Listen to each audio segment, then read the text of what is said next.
머물러 있든지 떠나든지 주를 기쁘시게 하는 자가 되기를 힘쓰노라 했습니다.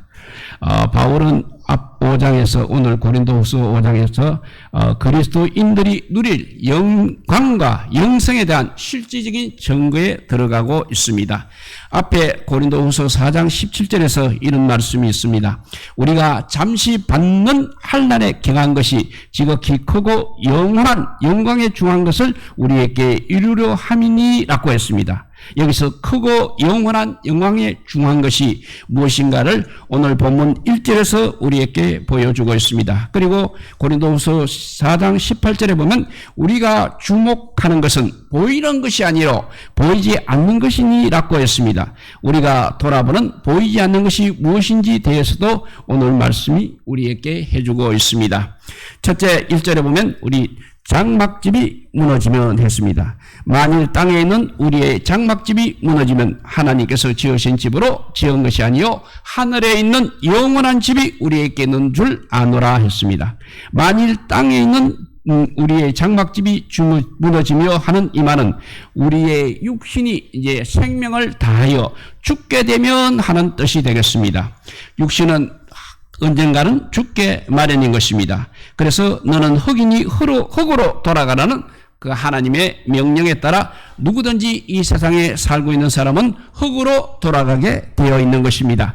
그뿐 아니라 혈과 육은 하나님 나라를 유업으로 받을 수 없다고 했습니다. 그리고 썩을 것은 썩지 아니할 것으로 또 유업으로 받을 수 없다고 했습니다. 우리의 몸은 이렇게 혈과 육으로 구성되어 있는 것입니다. 이런 몸으로는 우리는 하나님 나라에 들어갈 수 없다고 말씀하고 있는 것입니다. 여기서 장막이라는 것은 영어로 텐트입니다. 천막이라는 뜻입니다. 천막은 고대 유목민들이 일시적인 거처입니다. 이 천막을 이렇게 인체로 비유한 것은 인간의 육신이 영구하지 못하고 일시적이라는 뜻으로 한 말인 것입니다. 하나님께서 지으신 집 곧 손으로 지은 것이 아니요 하늘에 있는 영원한 집이 우리에게 있는 줄 아느니라고 했습니다. 바울은 왜 여기서 사람의 몸을 이렇게 장막으로 표현하고 하늘에 있는 영원한 집을 이 장막과 비교하여서 설명해주고 있는 것입니까? 그것은 우리가 땅에서 살아갈 동안은 우리의 생명의 장막이 우리 육신에게 있습니다. 그렇지만 하늘에는 참 생명이 들어가서 사는 곳이기 때문에 우리들에게 그런 장막은 필요가 없고 천국 그 자체가 우리의 장막이 되는 것입니다. 우리의 영원한 삶의 거처가 되는 천국은 이 세상과는 이렇게 다르다는 것입니다. 이 세상의 집은 우리 인간의 손으로 지은 것입니다. 그래서 휴일이 지나게 되면 낡아지고 쇠하여지는 것입니다. 그렇지만 하늘에 있는 우리 거처는 우리 하나님께서 지으신 것입니다. 그런 집은 영원한 집이라고 하는 것입니다. 다시는 우리의 생명이 무너지는 일이 거기 가면 없기 때문에 그렇습니다. 그리고 바울은 2절에 보니까 참으로 우리가 여기서 탄식하며 하늘로부터 오는 우리 처소로 덧입기를 간절히 사모하노라 라고 했습니다. 여기서 덧입는다는 말은 썩어진 것을 벗어버리고 새로운 옷으로 입는다는 뜻이 되겠습니다. 바울은 이 말은 우리 썩을 이 육신이 이제 죽고 새롭게 만들어진 영원한 썩어진 걸 벗어버리고 덧입는다는 말은 썩어질 것을 벗어버리고 새로운 옷으로 입는다는 뜻이 되겠습니다. 바울의 이 말은 우리의 썩을 이 육신은 죽고 새롭게 만들어진 영원한 천국에 들어갈 것을 소망하는 말인 것입니다. 헌옷을 벗으면 이제 새 옷을 입어야 하는 것입니다. 이것을 바울은 하늘로부터 오는 처소라고 그렇게 표현했습니다. 그리고 또한 이 바울의 말은 궁극적으로 우리가 부활의 몸을 의미하기도 하는 것입니다. 부활은 덧입는 그리스도인의 영원한 옷인 것입니다. 이 부활의 옷을 입기까지 우리는 부득불 썩어질 옷을 입고 살아가야 한다는 것입니다. 그러나 우리 그리스도인들의 간절한 소망은 이 육신의 삶이 그냥 이 땅에 오래오래 사는 것이 아니라 다시는 벗지 아니할 옷으로 덧입기 위한 것이라고 말하고 있는 것입니다. 이 처소는 모든 우리 그리스도인들의 소망입니다. 이 소망 가운데서 우리는 살아가면서 육신의 장막집이 무너지는 우리의 죽음을 두려워하지 않는 것입니다. 그리고 바울은 또 3절에서 이렇게 입으면 우리가 벗은 자들로 발견되지 않으려 함이라고 했습니다. 이 말은 우리가 만약 육신의 이 장막집이 무너져 버려도 벗은 몸으로 드러나지 않을 것이라는 말이 되겠습니다.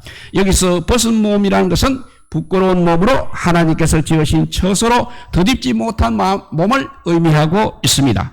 이 더딥지 못한 몸은 구원의 소망이 없는 몸이 되는 것입니다. 그러니까 하나님으로부터 버려진 몸이라고 하는 것입니다.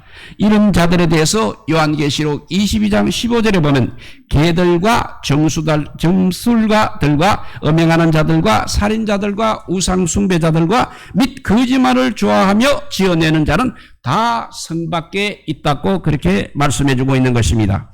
그리고 5절에 가면 곧 이것을 우리에게 이루게 하시고 보증으로 성령을 우리에게 주신 이는 하나님이시다라고 했습니다. 이런 일을 누가 이루게 하신다는 것인가 하면 하나님께서 이루신다는 것입니다. 그리고 그 보증으로 우리에게 성령을 주셨다고 말씀하고 있는 것입니다. 그러니까 성령이 이 모든 믿음을 우리에게 주시는 분이십니다.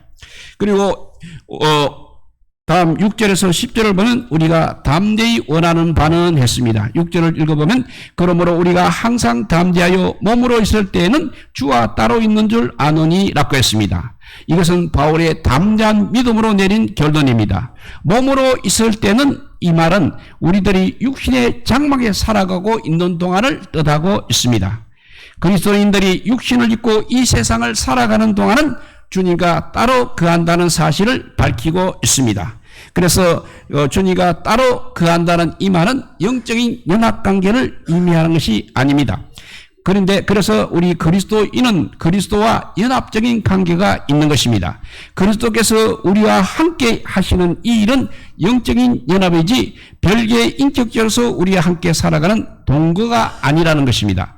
실제적으로 예수님은 천국에 계십니다. 그리고 우리는 지상에서 살아가고 있는 것입니다. 그러나 그렇게 떨어져 살고 있지만 그날에는 영적 연합 관계에서 실제적인 이제 동거 관계로 바뀔 것이라는 말씀입니다. 이 일에 대해서 요한계시록 21장 3절에 보면 내가 들으니 보좌에서 큰 음성이 나서 이르되 보라 하나님의 장막이 사람들과 함께 있으며 하나님이 그들과 함께 계시리니 그들은 하나님의 백성이 되고 하나님은 친히 그들과 함께 계셔서라고 이렇게 우리에게 말씀해주고 있는 것입니다. 말하자면 이런 관계로 이제 마지막 날 하나님과 우리가 성화된다는 것입니다. 그래서 요한복음 14장 20절에 보면 그날에는 내가 아버지 안에 너희가 내 안에 너희가 내 안에 내가 너희 안에 있는 것을 너희가 알리라고 하셨습니다. 그리고 오늘 7절에 보면 이는 우리가 믿음으로 행하고 보는 것으로 행하지 아니함이로라 했습니다. 이 말은 바울이 우리가 살아가고 있는 이 세상의 생활은 믿음으로 행하는 것이지 우리의 눈에 보이는 것으로 살아가고 있는 것이 아니라는 사실을 밝혀주고 있는 말인 것입니다. 말하자면 우리의 구원이나 우리의 영생이나 우리와 그리스도와의 생명적 연합이나 이 모든 문제는 우리 눈에 실제로 보이는 것들이 아니라는 것입니다. 그리스도인들은 항상 믿음으로 살아가기 때문에 우리가 알고 있는 모든 영적 문제는 믿음으로 행하는 것들이라는 것입니다. 그러나 우리의 이 믿음이 현실로 우리 앞에 나타나는 날이 온다는 것입니다. 우리의 믿음대로 이루어질 때가 반드시 온다는 것입니다. 그때가 바로 우리 그리스도인들이 육신의 장막이 무너지고 하늘의 영원한 집에 들어가는 시점이 될 것입니다. 그래서 8절에 보면 바울의 믿음의 증언은 너무나도 8절에 나오는 바울의 믿음의 증언은 너무나도 우리에게 소망을 주고 있습니다. 그리고 천국을 사모하게 하는 믿음을 심어주고 있습니다. 우리가 담대하여 원하는 바는 차라리 몸을 떠나 주와 함께 있는 그것이라고 말씀해주고 있는 것입니다. 바울은 왜 이런 말을 하면서 담대하여 원하는 바라고 그렇게 말하고 있는 것입니까? 육신의 생명이 죽는다는 말은 그리 쉽게 받아들일 문제가 아니라는 것입니다. 사람에게는 항상 자기 생명에 대한 애착이 있다는 것입니다. 여기 죽기를 바라는 사람은 없을 것입니다. 그러나 바울은 언제나 담대하여 원하고 있다는 것입니다. 확실한 믿음으로 그 죽음을 진심으로 원하고 있다는 뜻이 되겠습니다. 그러면 바울이 이처럼 담대하게 원하는 바가 무엇이겠습니까? 차라리 몸을 떠나 주와 함께 있는 그것이라고 했습니다. 여기서 주와 함께 있는 그 생활은 살아서 주와 함께 영적으로 살아가는 경우를 말하고 있는 것이 아니라는 것입니다. 차라리 몸을 떠난다고 했습니다. 이 말은 1절에 나오는 말씀과 우리가 연결시켜야 할 말인 것입니다. 1절에 보면 만일 땅에 있는 우리의 장막집이 무너지면 하나님께서 지으신 집 곧 손으로 지은 것이 아니요 영원한 하늘에 있는 영원한 집이 우리에게 있는 줄 안다고 그 집을 안다고 한 바로 그 집을 말하고 있는 것입니다. 우리가 그 집에 영원한 그 집에 들어가게 되면 이제 주님과 실제적인 대면이 이루어진다는 것입니다. 그리스도와 함께 거하는 생활이 그때에 비로소 실제로 이루어진다는 것입니다. 이 집에 들어가서 주님을 만나게 되고 그 주님과 우리가 함께 살아가려면 우리의 육신의 장막이 먼저 무너져야, 즉 죽어야 한다는 것입니다. 그래서 바울은 자기가 죽는 것, 즉 담대하며 원한다고 그렇게 말하고 있는 것입니다. 바울은 정말로 이 세상에서 더 오래 살아가려는 그 의욕보다 속히 죽을 몸을 벗어버리고 다시 말하는 육신의 장막이 무너지는 죽음의 과정을 이제 지나 천국에 갈 수 있기를 간절히 사모했던 것입니다. 우리는 바울의 이러한 확신에 찬 담대함만을 듣고 천국에 대한 더욱 큰 소망이 생기시기를 바랍니다. 바울처럼 차라리 몸을 떠나 주님과 함께 거할 수 있는 천국에 갈 수 있기를 바라는 믿음을 우리가 가진다면 우리의 생애는 얼마나 홀가분한 삶이 되겠습니까? 죽음에 대한 두려움보다는 주님과 함께 거할 수 있는 소망이 우리 모두에게 넘쳐나기를 바랍니다. 그런데 바울이 이처럼 자기 생각에는 차라리 이 몸을 떠날 수 있기를 원했지만 그러나 바울은 복음의 빚진 자입니다. 그래서 자기의 맡은 사명을 이루기 위해서 자기의 생애를 주님을 위해서 헌신하고 있는 것입니다. 죽음을 넘어서는 그야말로 죽음을 극복하는 그리고 죽기를 각오하는 자세로 삶을 대하게 되는 그의 삶은 어떠했습니까? 바울은 9절에 나오는 말씀을 보게 되면 바울이 생존하는 동안 주님을 위해 자신의 생애를 바친 목적이 어디에 있었는가를 대해서 말씀해주고 있는 것입니다. 그게 9절에 거하든지 떠나든지 주님을 기쁘시게 하는 자가 되기를 힘쓰라고 한 것입니다. 그러니까 바울은 자기가 죽음을 뛰어넘는 목표로 강한 집념을 보여주는 것이 바로 이 땅의 어려운 세상을 살면서도 주님을 기쁘시게 하는 자가 되기를 힘쓰고 있다는 것을 우리에게 말해주고 있는 것입니다. 마지막으로 10절입니다. 9절에서 그리스도인들이 이 세상에서 삶에 대해서 우리가 몸 안에 머물든지 몸 밖에 몸을 떠나 있든지 우리가 바라는 것은 주님을 기쁘게 해드리는 사람이 되어야 한다고 말했습니다. 그리고 이어서 10절에 가면 그리스도인들은 그리스도의 그리스도의 심판대 앞에서 선악간에 자신이 행한 바에 따라 받을 것이라고 말하고 있는 것입니다. 우리는 바울이 말하는 그리스도의 심판대가 무엇을 의미하는지 혹 하나님의 최후의 심판의 자리를 의미하는지 아니면 그리스도인만의 상급 심판을 가리키는지 우리는 구별하기가 대단히 어려운 것입니다. 그런데 여기서 바울이 우리가 다 반드시 라고 이렇게 한 말은 우리라는 말은 여기서 불신자를 가리키는 것이 아니라 그리스도인들만 가리키고 있는 것입니다. 이 가운데 불신자가 들어간다고 생각하기는 어려운 것입니다. 그러면 그리스도 심판대가 무엇인가 하는 것입니다. 여기서 심판대란 말은 구원과 멸망의 최종의 판가름을 하는 그것을 의미하는 것이 아니라 그리스도인들이 행한 모든 선악간의 최종적인 판결을 의미하고 있는 것입니다. 그리스도인의 생활에도 엄연히 선과 악이 있는 것입니다. 선은 순종의 생활이라 하면 악은 불순종의 생활이라고 할 수 있겠습니다. 그렇다고 그리스도인의 불순종의 생활이 지옥의 심판을 받는다는 것은 아닐 것입니다. 이미 우리는 사망에서 생명으로 옮겨진 상태에서 지은 죄악입니다. 그렇기 때문에 정죄의 대상에서는 제외된 죄입니다. 그러나 이 죄악이 아무런 제재를 또 받지 않고 있다는 것도 아닌 것입니다.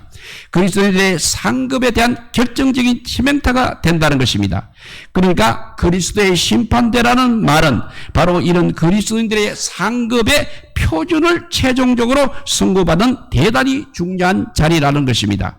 모든 그리스도인들은 다시 이 자리를 거쳐서 자신의 선악의 행실을 따라 하늘에서 받을 이 면류관이 결정됩니다. 그렇기 때문에 이 그리스도의 심판대를 거치지 않을 그리스도인들은 아무도 없다고 우리에게 말해주고 있는 것입니다.